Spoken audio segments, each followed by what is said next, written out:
There are probably hundreds of YouTube videos on what people pack for their pets when taking an RV trip of any length, whether in a trailer or a class of motorhome.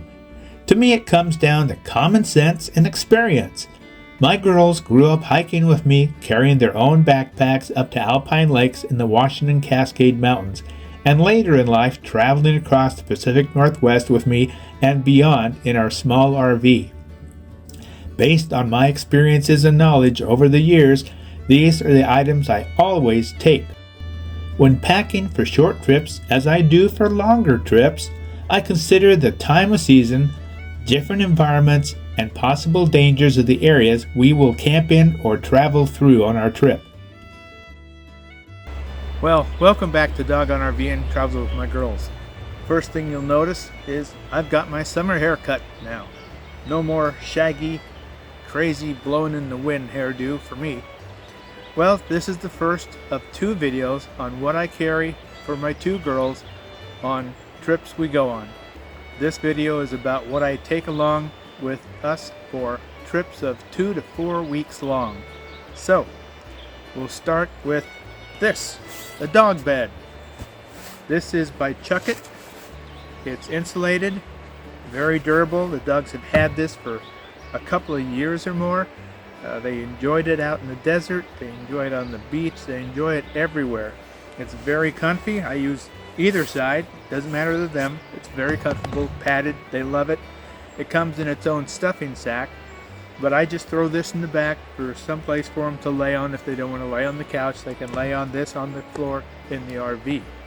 But this has been great. The dogs love it. Also, since Sarah loves to sit in between the seats when we're traveling down the road, I've taken another dog bed pad and snapped it to the floor up there where she likes to sit, so she sits on something warm and comfortable, and she really enjoys that too.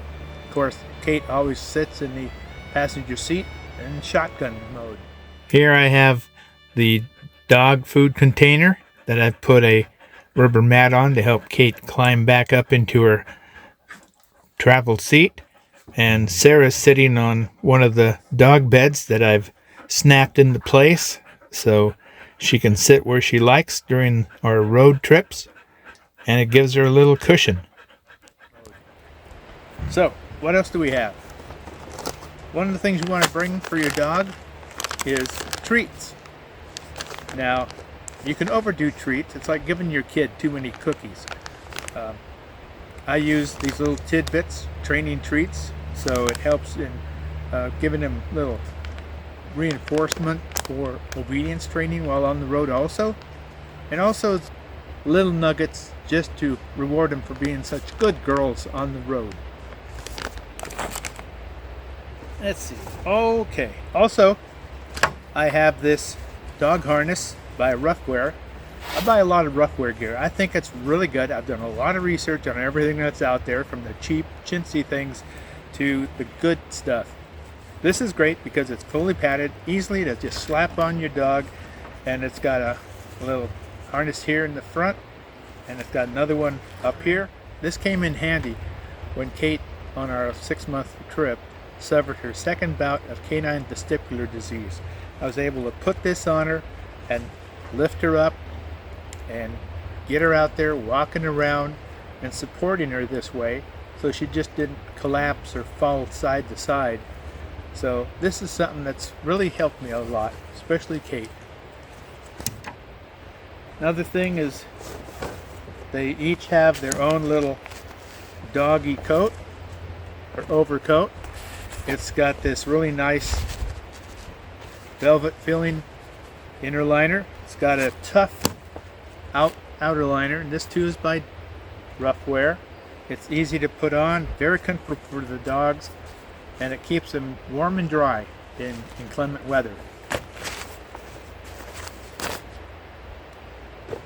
Also, on the road, I take an extra 25 to 30 foot lead, and this is so I can take the dogs out in a huge open field or on the beach, attach them to this, let them run freely within a 30 or 25 foot diameter, So I am still in control of their safety, and it's for places where you can't release them and let them freely roam. This is a good thing. 6-foot leads are only so good. This allows your dog to get into a run stance, which they need to stretch those legs out of theirs. I also have two 15-foot long leads that are anchored to a D-ring inside the sliding side door. That 15-foot lead for each dog allows them to go around either end of the RV. They can go into the RV, to the back, sleep on the couch, come out to relieve themselves, you see what's going on. Gives them enough freedom, and they're still under control and safe. Those have worked out for years, and the dogs really appreciate knowing that they're safe and they have the freedom to go in and out of the RV at will. Also, I bring a few toys. Like children, giving your dog too many choices can be overwhelming for them. Dogs find enough stuff out in nature to play with. You don't have to pack a whole lot of toys from home for them. This is one of their favorites. It's a little tug-of-war fetch toy. They also have their favorite animal toy that they love to play with, and a glow-in-the-dark ball. In addition to that, I have two collapsible food bowls. These are by Mr. Peanuts. Like everything in the world nowadays, you get it on Amazon. But I recently had to replace one of them because they finally wore out after several years of use on the road. But these are great. I've got one for each dog, different colors, and they collapse into almost nothing. They're great space savers, and they're very useful. My dogs haven't chewed any of them up. Of course, I trained my dogs very well when they were young too. Besides that, I've got a large, heavyweight, non-spilled dog water bowl that I've had, well, since 2018. And that thing is fantastic. I think it's by Prestige, and I can have that thing full of water and be on the worst road, in the mountains, on the desert, wherever, and nothing spills out of it. And I can keep water in it all the time, so the dogs have constant access to water on the trip whenever they're thirsty. And the only water that dribbles out of it is from their mouth when they are down there slurping it up. Also on short trips, I take hand grooming tools for my two breeds. Each one has different needs for grooming their hair. And I've got brushes, combs, things to get all the items that attach to their hair when they're out roaming through the woods. Brush, seeds, bugs, and bugs. But I take these with me.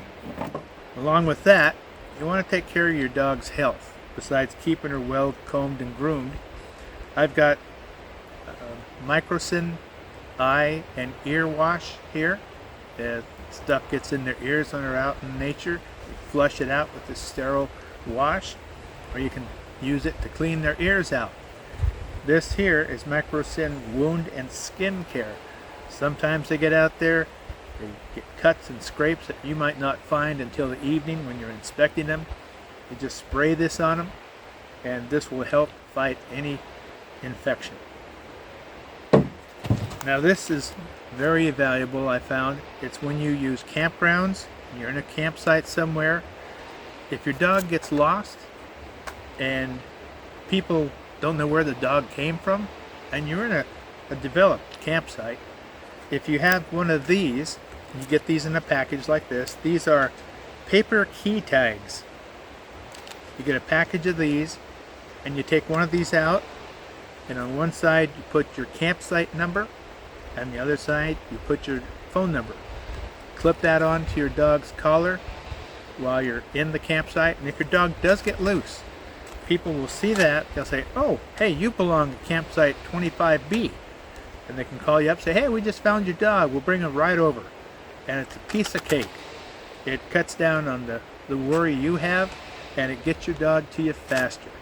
So something you should consider when you go out camping. And of course, one thing that is very important is you need poop bags and a poop dispenser. This is one I use for my backpack. It's got a strap I can pull out, put in my backpack, and have this ready to pull out and use. I also have one that's right inside the door of the RV, so I can just pull that down, go out and pick up the poop around the grounds on their 15-foot lead, and keep our camping area clean. Nobody wants to step in your dog's poop, not even your dog. So be a responsible, considerate camper if you own a dog. Pick up your dog's poop. So, sounds like the rangers out here clearing some winter fall downs, while the park ground crew is far off trimming foliage. I got to get this in. One thing I always take on my short trips as well as my long trips are a rough wear dog first aid kit. Now, I bought this originally. It's very basic when I bought it, and as I learned what I needed on our trips, I added to it. I have two of these. One that's basic that I take on my month-long trips, and an additional one which has additional first aid equipment in it for multi-month-long trips. And as you saw in the video showing where Sara sits and Kate sits, I have a airtight food bin that holds a month's supply of kibble that feeds both dogs for a month. And I've got that turned over in front of the passenger seat, which helps Kate climb up on to get into her shotgun position while riding in the passenger seat on our trips. And of course, the mat that I have snapped down in between the seats up under the dash where Sara likes to sit, so she's close to both of us, that's taken care of too. Another thing also, for their collars and leashes, I always have leather collars. They have worked the best for the past several decades. And on their collars, I have their ID tag with their name and phone number and their rabies tag. Another thing that's very important is if you go traveling for a week or months, you must have a printout either in paper or on your smartphone of all your dog's current up-to-date shots for the vet, because they're going to ask that if you take them in for any kind of vet care. They're going to want to know if they're up to snuff on all their shots. Well, I think things have finally quieted down. The dogs are tired of me making this video, so I got to pay attention to them now. So as the girls and I always say, we wish you happy trails